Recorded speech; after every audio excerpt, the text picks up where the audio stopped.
dogs are abandoned for a reason. I learned that the hard way. I found out halfway through my daily morning run. I had traversed the winding jogging track as it cut through the wooded portion of the park, before making its way to the top of a little hillcock, slicing it into two clean halves. It was at this little summit that I first heard it. This soft, barely audible whining coming from somewhere beneath the hulking oak tree to my right. I stopped and I took a moment to catch my breath, which turned into little puffs of visible steam as it interacted with the cold, wet air after escaping my mouth, making me look like an overworked smokestack. He was peeking at me through a tiny gap in the unkempt grass that he was using like a shield, as soft rays of the early morning sun fought their way through the thick cloud cover and fell on his large brown head.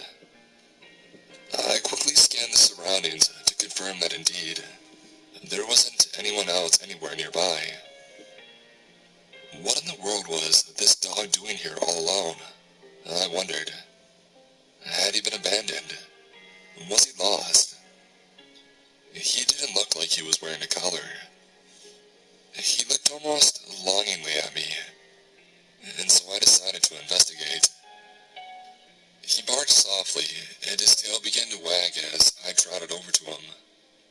But maybe I got a little too close, too quickly, because he suddenly threw up his tail like a battle standard, and he growled softly.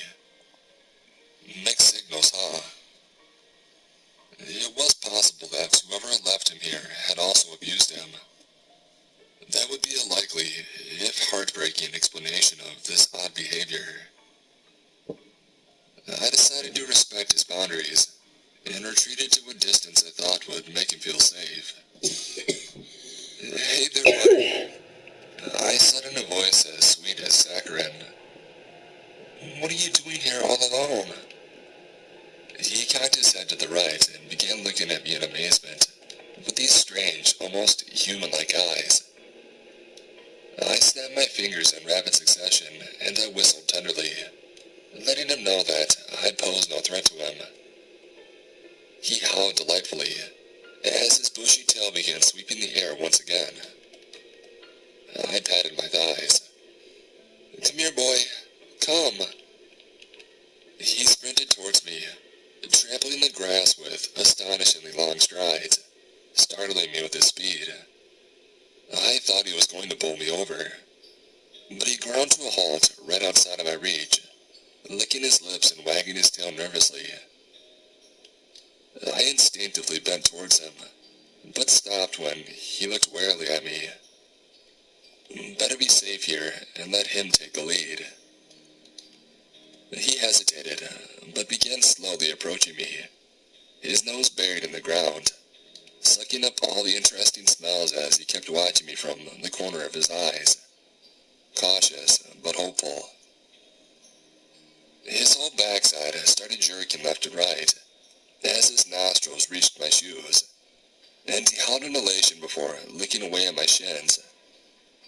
He then jumped up, standing on his hind legs, as he put his front paws on my waist for support, his tail turning into a blur. I crinkled my nose as he blew air in my face. His breath was rank, like a rotting corpse. Oh God, why did it smell so bad? Was he sick? Is that why he was abandoned? I fought through the repulsion and brought my hand down to his head and began petting him.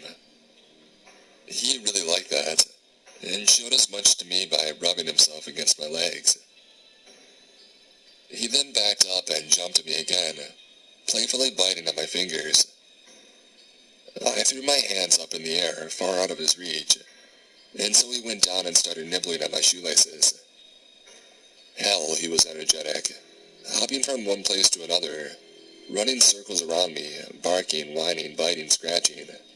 Just an endless bundle of energy. If I'm being honest, it was getting to be a little bit much. His bites and scratches were starting to hurt, though he hadn't broken my skin yet, thankfully.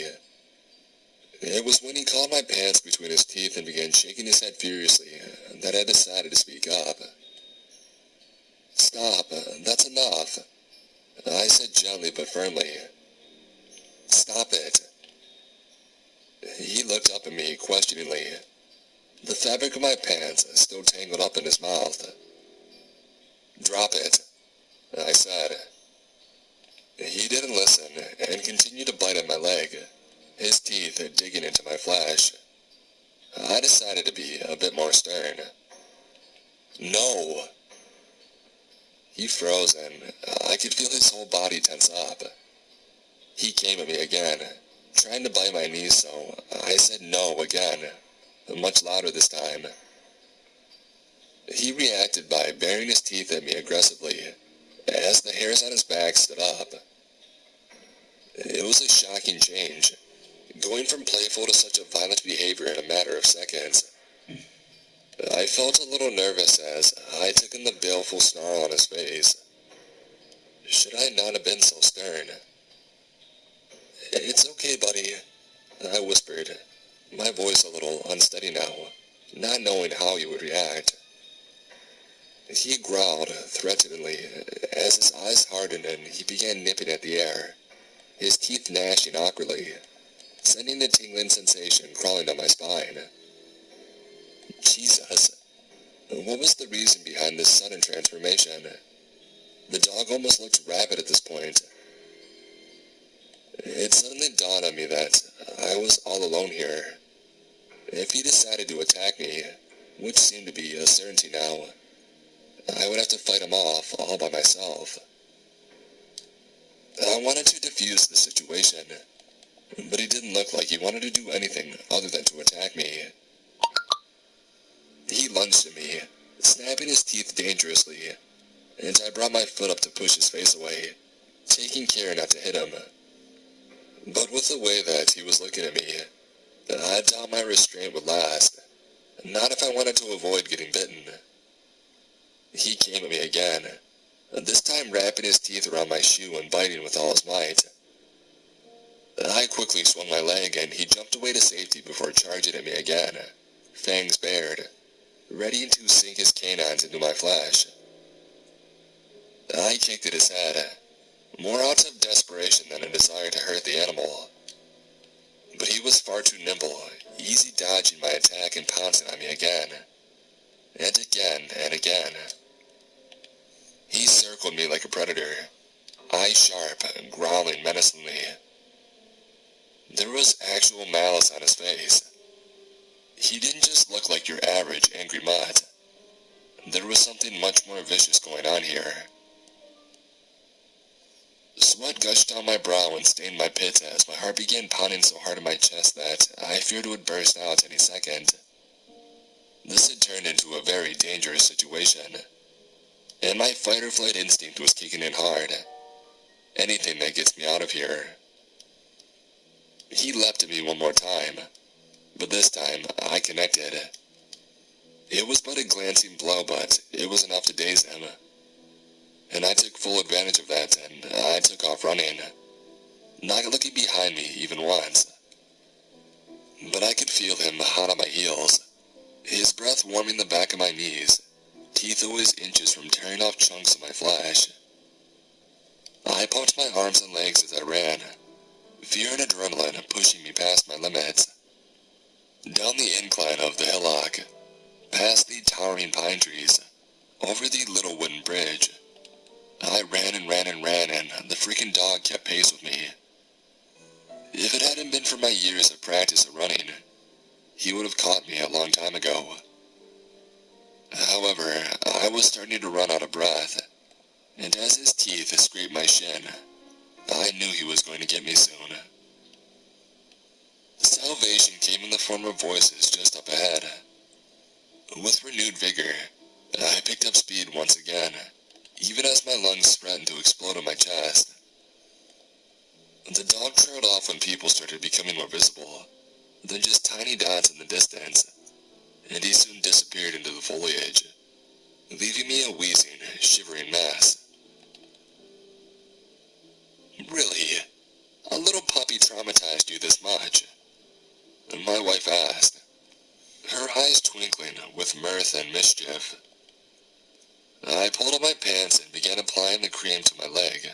That was now white all over with scratches and bites, none of which had thankfully drawn blood. "You should have seen him, Amy," I replied, still feeling a little unsettled. "It's not just that he was huge, but I don't know. There was just something wrong with him, you know. The way he became so aggressive so suddenly, how persistent he was, just..." "You sure you don't want to go to the hospital?" she asked, her voice full of genuine concern now. I shook my head. "It's fine, really." "You really should," she said firmly. "Okay," I relented. "I'll swing by after I get off work." "Do you want me to kiss it and make it better in the meantime?" "I would really, really like that." By the time I made it back home that evening, I had mostly put that morning's incident aside, rationalizing it just as an oddity, even though I was a little apprehensive about running into that dog the next morning. Thankfully, I didn't have to get rabies shots, and since I was already up to date with my tetanus vaccine, my visit to the doctors had been relatively short. I turned in early that night.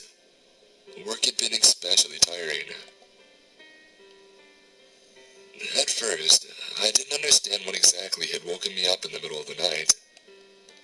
I blinked my eyes open and noticed these soft beams of moonlight passing through the arched glass windows, forming hypnotic whitish shimmering strips on the tiled floor. A mournful howl reached my ears, jolting me to alertness.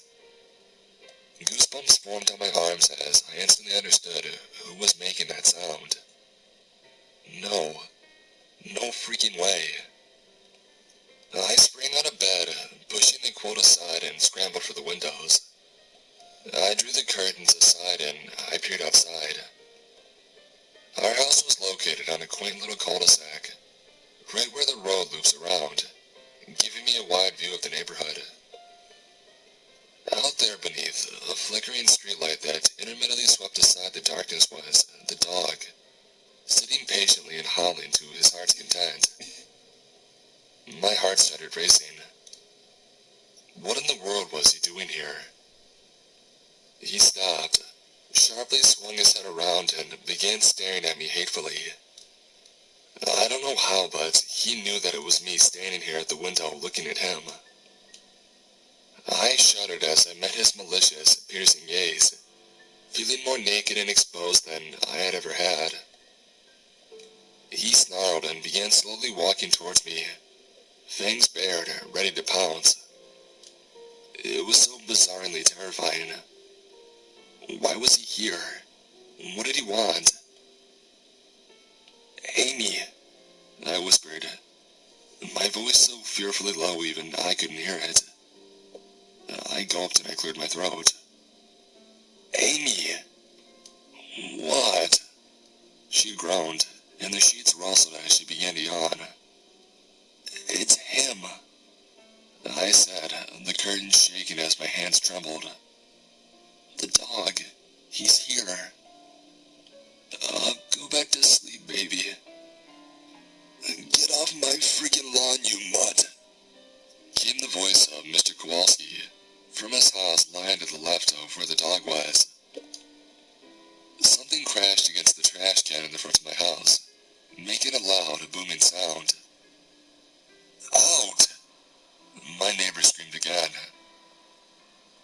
The dog stopped, turned to his right, hackles raised, chest rumbling slightly, and darted towards Mr. Kowalski's house, disappearing from the short reach of the streetlight before I could so much as blink. The screaming started almost immediately. This heart-wrenching, soul-crushing screeching that sounded like someone's death throes.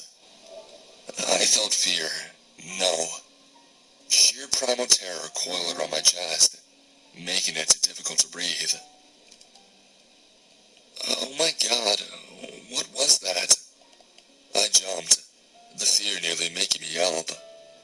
I turned my head and I looked at Amy, sitting up, fully alert with her eyes open. "Call 911, I said as I reached for my phone. "What's happening?" "Just do it." I grabbed my ball bat and went bounding down the stairs, jumping over 2 steps at a time, pure adrenaline pumping me forward. I was already out the door and sprinting towards Mr. Kowalski's house, before I could even begin to contemplate just how stupid it was to bum rush this thing. Other neighbors were groggily coming out of their homes, wondering what the hell was happening in this quiet neighborhood at 1 in the morning on a weekday. "Call 911, I screamed while pointing at them. "Mr. Kowalski's house." I didn't wait for the reactions and I ran up to Mr. Kowalski's yard. The short, dewy grass tickling my slipper-clad feet, and entered through the door that had been left ajar. I stopped and I started groping around for the light switch, but soon gave up, and I pulled out my phone, using its flashlight to illuminate the way. I hadn't even taken a couple steps into the house when I heard a clattering sound and something flew past me, rubbing against my legs and making me drop my phone. I turned and I saw the dog skittering off into the darkness. The most frightening thing about this was that the dog I just saw wasn't the one that had attacked me this morning, and the one that had just charged into this house moments ago. And Mr. Kowalski doesn't have a dog either. What the hell is going on? I picked my phone up off the ground and swung it around. The light it emitted vibrated in the air as my hands shook in fear, before falling on a corpse splayed out on a coffee table in the center of the living room. His throat was ripped off, and the oodles of blood that had gushed out of his body had stained the table, before pooling out on the hardwood floor below, and began glowing under the light from my phone. It was the dog that had been scaring the living daylights out of me since this morning. His brown fur now looking lifeless and carrying splotches of dark, coagulated red blood. Mr. Kowalski's walking stick was lying on the floor beneath the corpse, forsaken by its missing owner. I was horrified and beyond confused at this point. Why was this dog dead? Who was the dog that just ran out of this house? And not to mention, the owner of the house was nowhere to be seen. My brain was working overtime, trying to solve this puzzle, to figure out what the hell was going on here, when loud screaming brought me back to reality. My heart almost jumped out of my mouth when I recognized Amy's voice. Before I realized what was happening, my feet were moving and I was running back to my house, shoving past some people who were coming to the crime scene to investigate, while praying that my wife was all right. The smell of death rushed down the wooden staircase and assaulted my nostrils as I entered my house. No, please, no. I started climbing the stairs, slowly because I feared what was waiting for me up there. Halfway up there, I heard noises that made me want to rage, to run far away from this place. Crunch, squish, bones were being shattered, flesh was being chewed on, blood was dripping on the floor. My brain was going into overdrive, conjuring up horrific images that were threatening to drag me down into the void of insanity. I clutched my baseball bat tighter, and I plodded on, trying hard to stamp out the images from my mind. I heard something shuffling around, making scratching noises as its clawed paws rubbed against the hard floor. I stopped outside my bedroom, the source of the sounds which sounded so painfully loud from here.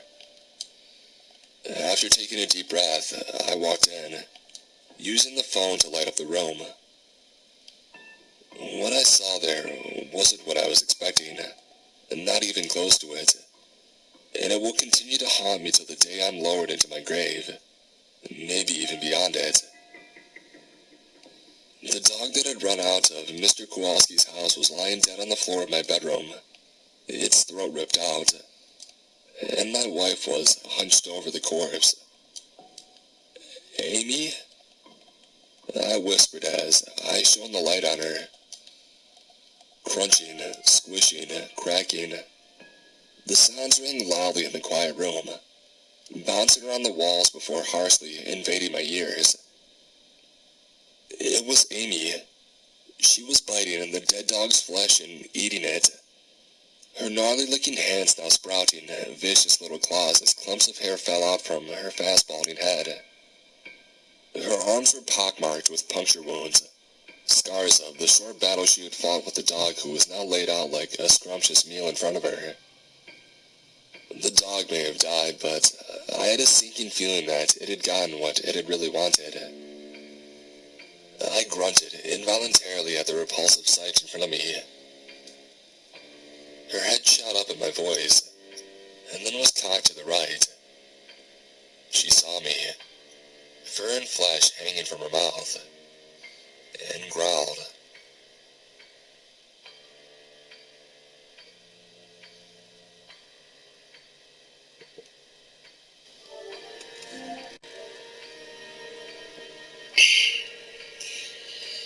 That was... Be careful when attempting to rescue a dog. Not all of them are nice. Not all of them are friendly. Hope you enjoyed. Blah blah blah.